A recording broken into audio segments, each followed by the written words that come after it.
The launch of the new 7 big wins of reforms put together by the Ministry of Petroleum Resources has got most industry players excited.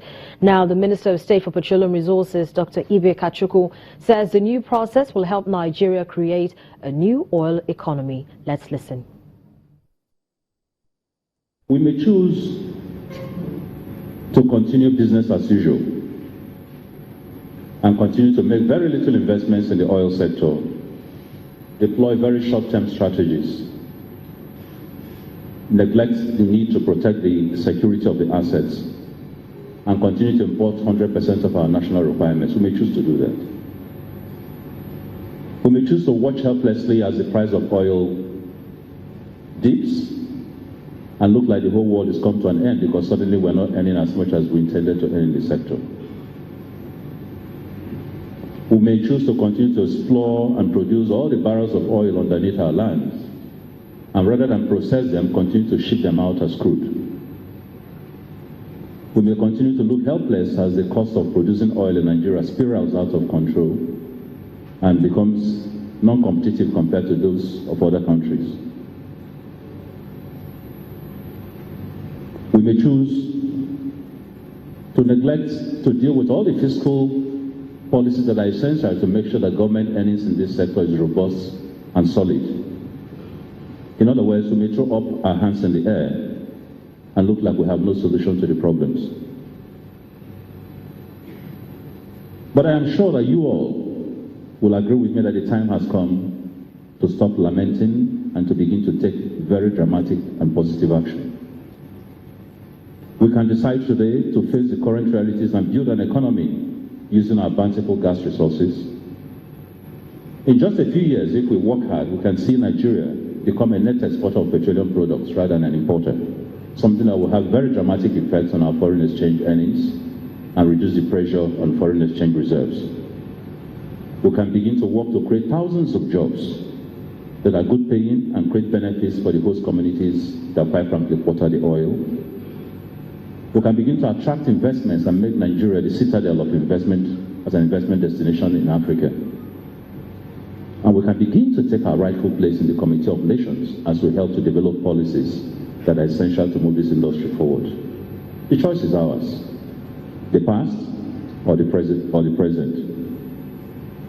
Our task is to maximize the potential contribution of this industry to our economy. And in a period where we're going through a recessive journey, the reality is that we have all it takes to be able to solve our problems relying on this key industry. We can find the funds here, we can attract the investments here, we can create the disciplines that are essential, we can create the transparency that is essential. The solution lies here and in us. Therefore, this is a choice that we must make. It is a challenge that we must meet, and it is an opportunity that we must seize. There is no better moment than now to do this. For very many countries of the world, there is an urgency of now because of the economic situation in the world. But for Nigeria, it's not an issue of an urgency of now. It is an urgency of yesterday. It is against this background that the President has spent time working closely with me and members of all my parastatals to fashion out visionary steps to take us to the very next steps. By the time he makes his speech, I'm sure he will refer very glowingly and very nostalgically to his years as Petroleum Minister, when things worked, when the refineries worked, when Nigeria LNG was set up, when the expectation was for us to have Train 12 by now. And sometimes he wonders aloud in our meetings, whatever happened in the gap years. So he's a man who is very committed to this sector, very concerned about the rot that has taken place, and very determined to make very positive changes in this. Therefore, the 7 big wins that you see is the crystallization of that vision that he continues to propound every day.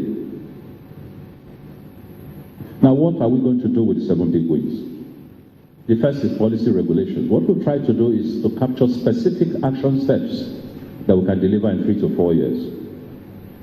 The first is to use policy and regulation as an instrument to create a quantum leap in this industry. Increase our production volumes, increase our costs, reduce our costs, and expand our earnings. We are promising to deliver the Nigerian gas policy within the next few months.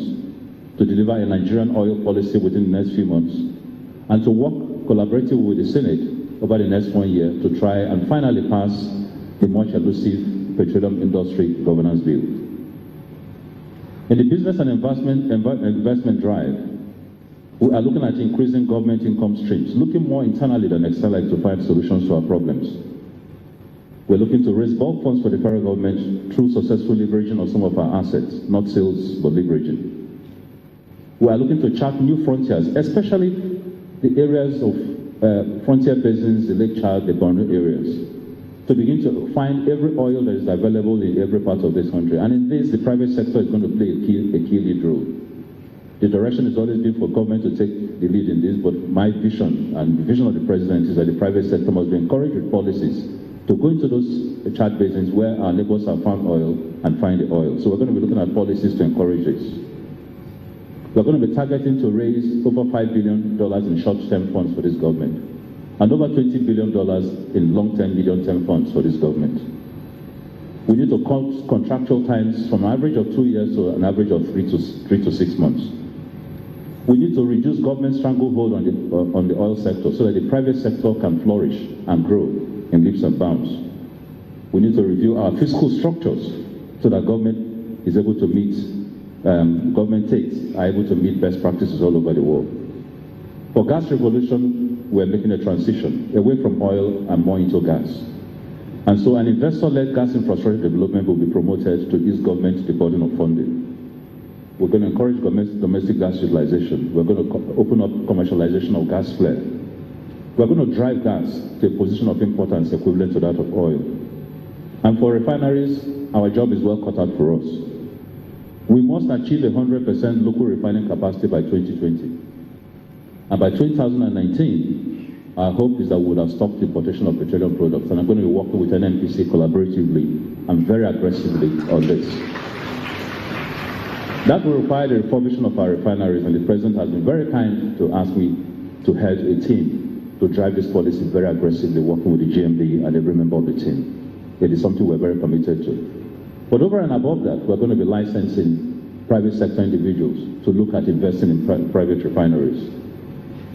Niger Delta and security is key. On Tuesday, the President will be having a meeting with the stakeholders of the Niger Delta and oil-producing areas. That is how important, what importance he attaches to this. But it is important that we continue to sustain the institutional engagements and negotiations organs that are key to make this work. Our targets must be to have an incident reduction by 90% by 2018, and to target a zero militancy position and shutdown beginning middle of next year, which means that whatever shutdowns occur by middle of next year we expect should be related to production slippages and not by militancy issue. We must resolve current militancy problems and bring back production to 2.2 million barrels. We're currently at about 1.8. Shell's Forcados is coming on stream soon. We expect that should take us to 2 million. We would like to begin the year 2000 once ExxonMobil brings back their production facilities to the 2.2 million barrels. But the reality is that 2.2 million barrels does not represent at all the capacity of this nation. We have the capacity to increase production by 3 million barrels, and the President has been funding. We're working very collaboratively with the oil sector players to begin to find a solution to our cash crop problems. And the President and I are working on this very, very progressively.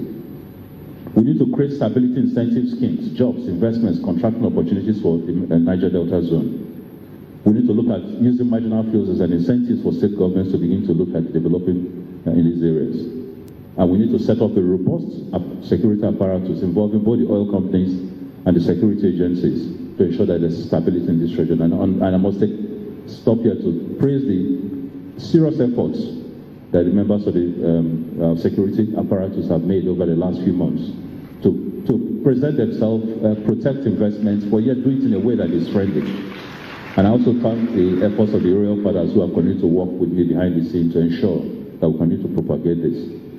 But above all, transparency and efficiency is key, and you know the President's mantra in this is zero tolerance for fraud. And we must make sure that the trust deficit that was absolutely annihilated over the last years is brought back to sanity. We have to install transparent, fast and efficient processes in the oil and gas industry. And we have to provide investors and government with fiscal clarity and a great balance objective between risk and reward. We're introducing a joint accounting with oil companies so that everybody understands the monies that come into this terrain and how it works. We're targeting 30% savings. We're targeting 30% cost savings, which we can link to transparency. Stakeholder management is also a key area. We're going to be working on all those and trying to improve communications and coordination structures across the agencies and departments of Ministry of Petroleum. Creating a new oil and gas economy is not just a challenge to meet, it is indeed an opportunity to seize. It will include creating new businesses, new income streams, millions of new well-paying jobs. For a country that has lost so much in recent years, it is an opportunity to rebuild, retool, revive our oil and gas industry and the nation as a whole. Already we have signed MOUs with worth of close to $80 billion with China. We are in the process of finalizing about $15 billion worth of MOU with India. There will be a Gulf roadshow sometime in January and an American roadshow by the middle of next year. So we are beginning to open up our frontiers to solid specters of investment to be able to finance infrastructure. Now, if we seem very ambitious, like the president sometimes wants me that I am, it is probably because our nation has always aimed too low. We have always aimed too low, and when you compare us to the Gulf states, you realize how low we have aimed. But let's not be disillusioned. This is the same country that was able to place strong E&P footprints that deliver 2 million barrels oil per day today. We built 4 solid refineries, even though they are not in the best of shapes today. We built a robust infrastructure network of over 10,000 kilometers. We trained a generation of very efficient Nigerians who today are probably provide about 92 to 95% of the labor force in most oil major companies. If we could have done that in the past, the question is, what suddenly happened to our national mojo? I ask all of you to look to the future with confidence that we can meet these aspirations and surmount this great test of time. I ask you to join hands with all of us at the Ministry of Petroleum Resources and all our 8 parastatals, NNPC, DPR, NCDMB, PPPRA, PEF, PTDF, PI, PTI, and NNRA in eliminating delays, bureaucracy, individual discretionary excesses, and lack of transparency to build a work environment where the Nigerian and the private sector is a king and a key and respected partner, where all employees have a responsibility to assist businesses operate profitably and efficiently. And we're also aware that we cannot successfully drive this roadmap without the support, first of our oil industry partners, our National Assembly brothers, and all our private sector players.